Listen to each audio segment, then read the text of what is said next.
We have with us to talk about the life and times of a United States colored trooper, Gary Burke.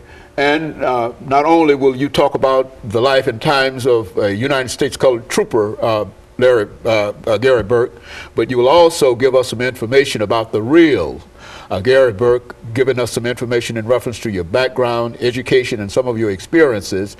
And that would be during the first segment.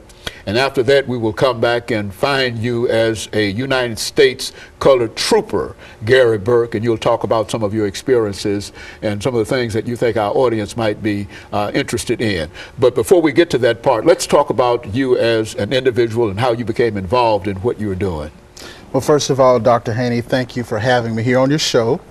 I'm a native Nashvilleian, born and bred, grew up, of course, here in the city.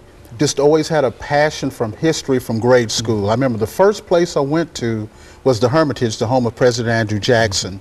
And I knew at that time that I had some kind of passion for history. I just didn't know what to do with it. So as I matriculated through the grade schools and junior high and high school, I came to Tennessee State University and I met a Dr. James Haney and took his class of history. And from that point on, I've been passionate about history ever since. And I thank you for teaching me that passion, Dr. Haney. We appreciate you saying that, Gary. But how did you become involved in a reenactor, as a reenactor? Where did that come from? Well, I tell you, after watching the movie Glory in 1989, I just had a passion about where did these brave black men come from. And in that research, I ran across a couple of gentlemen, a gentleman named Bill Radcliffe, who was speaking at a library, and a gentleman named Dennis Boggs, who was portraying President Lincoln. And when I found them, I knew I had been linked to something special. And that group, we've been together ever since. So finding those gentlemen on the road already to history, I joined in and marched right in with them.